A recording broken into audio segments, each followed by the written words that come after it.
Nakatagdang maganap ngayong December 26, 2025 ang pinakaabangang official weigh-in para sa paghaharap ng pambato ng Pilipinas na si John Ariel Cuadualas Casimero at ang Hapon na si Tomizu Koshi. Gaganapin ang bakbakan sa 126 pounds o sa featherweight division at ngayon pa lamang ay mainit na ang usapan ng boxing fans sa buong mundo, lalo na sa kalagayan ng timbang ni Casimero. Kilalang kilala si Casimero sa kanyang exclusive power at nakamamangang estilo ng pakipaglaban, ngunit hindi may tatanggi ang isyu sa timbang ay naging bagay ng kanyang karera dahil dito lahat ng mga mata ay nakatutok ngayon sa Cuadualas kung makakaya ba niya na maabot ng required 126 pound limit nang walang aberya. Ang bawat galaw niya sa scale ay tiyak na subaybayan hindi lang ng kanyang kampo at kalaban kundi pati na rin ng mga milyon-milyong tagahangan na umaasa sa kanyang muling pagbabalik. Sobrang excited ako sa laban na ito at alam kong marami ang umaasa. Gagawin ko ang lahat para hindi sila biguin. Payag ni Casimero sa isang pre-weigh-in interview para sa boxing fans. Ang muling pagbabalik ni John Ariel Casimero sa ring ay isang malaking balita matapos ang ilang kontrobersiya at ang kanyang laban kay Mizu Koshi ay nagbibigay ng bagong pag-asa at excitement ng Philippine boxing. Ang tanong na bumabagabag sa isipan ng marami ay ganito: kaya bang makapagiganti si Casimero sa laing tumalo sa kanya sa nakaraan niyang laban? Hapon din ang kalaban ni Casimero sa kanyang huling laban kung saan siya ay natalo. Ang pagharap nila ni Mizu Koshi hindi lamang isang simpleng bakbakan, ito ay pagkakataon para kay Casimero na patunayan ang kanyang kakayahan. Higit sa lahat, naburahin ang anino ng nakaraan at ipakita na handa siyang muli na umakyat sa tuktok sa buong mundo. Abangan natin ngayon mga kwento ngayong December 26 ang resulta ng weigh-in ng susunod na kabanata sa karera ng isa sa mga pinakamahusay na boksingero ng Pilipinas. Samantala, sa gitna ng rangya at kinang ng Riyadh season, isang matapang na pahiyagang yumanig sa mundo ng boxing. Sa huling press conference para sa The Night of the Samurai noong December 25, hindi nagpa-intimidate ng Mexican challenger na si Alan David Ray Picasso Romero sa harap ng kasalukuyan na hari ng super bantamweight, si Naoya Inoue. Sa halip na yumuko sa reputasyon ng Japanese superstar, deklarasyon ng giyera ang binitawan ni Picasso. Ang titulong nito ay Night of the Samurai, pero gagawin ko ito na Aztec Night. Anya habang suot ang tradisyonal na kasuotan ng mga lokal sa Saudi, isang senyales ng pagrespeto sa host ng bansa. Ngunit may kalakip na bantang agawin ng eksena. Sa harap ng mga international media at promoter na si Eddie Hearn, iginit ni Picasso na hindi siya napunta sa Middle East para lang maging extra sa karera ni Inoue. Dumadaloy sa aming mga ugat ang dugo ng mga panalo, kinakatawa namin ng Mexico at bawat Mexican fighter dito ay lalaban para sa aming lahi. Iuwi ko ang aking mga sinturon para ipagmalaki ako ng aking bansa. Mariing napayag ni Picasso habang sumisigaw ang mga boxing fans na Viva Mexico. Matapos ang palitan ng salita, nagkaroon ng matinding face-off ang dalawa na tumagal ng 41 seconds. Sa layong 20 hanggang 30 centimeters lamang ang pagitan. Kapwa bakas ang tensyon sa kanilang mga muka. Bagamat mas matangkad si Picasso, pero hindi natinag ang tingin ni Inoue na tila binabasa ang bawat galaw ng kanyang kalaban bago ang kanilang enkwentro sa Mohamed Abdo Arena ngayong darating na December 27. Habang maingay ang kampo ng Mexico, nananatiling kalmado, ngunit mapanganib ang aura ni Inoue. Sa kanyang unang laban sa Saudi Arabia, malinaw ang kanyang layunin, hindi lang depensa ng kanyang 4 na mga korona, kundi muling bawiin ang trono bilang pound for pound king sa buong mundo.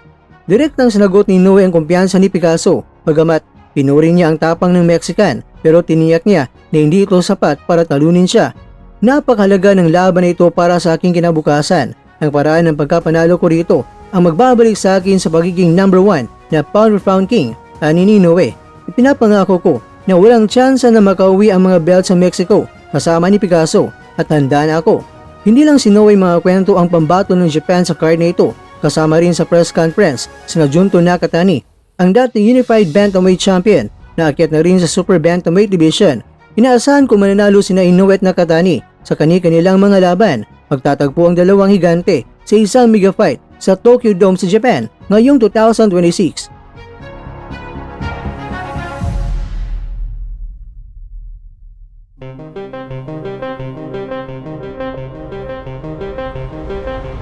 Mga kakwento, sa pagtatapos ng press conference, iniwan ni Picasso ang isang mensahe para sa mga Japanese fans. I offer my respect to Japan, but we have been waiting for this moment.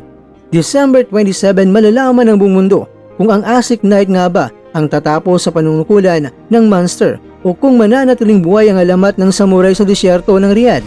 Ikaw kakwento, Team Inoue ka ba o di kaya Team Picasso?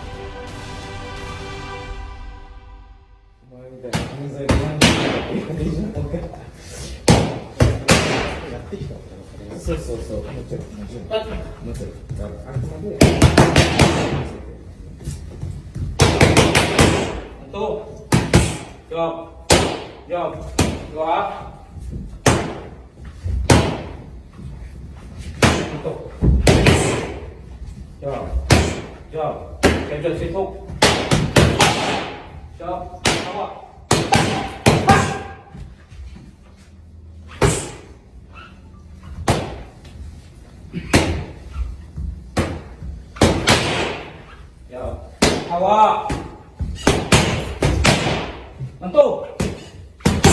Jam-jam situ. Terus. Terus. それだけでちょっとね、そんな判断はちょっとそういうところもかけてる様子とかも見えると、ああなんか今回は違うんだなとか。Mantu. Wah, ini nongol terus. Jawab. Jawab. Jawab. Oh, jadi. Mantu. Ano ba ba? Mantu. Nah, sige na.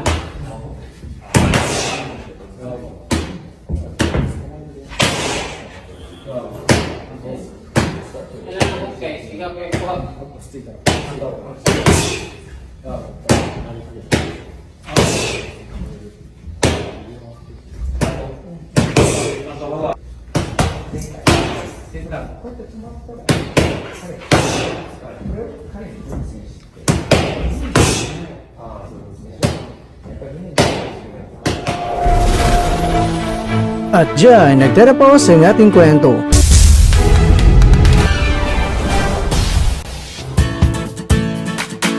Maraming salamat mga kakwento sa inyong panonood. Pero baka naman mga kakwento ay nagustuhan niyo po ang kwento natin ngayon. Baka pwede niyo po akong mabigyan dyan ng like, subscribe at pa-click na rin sa bell button.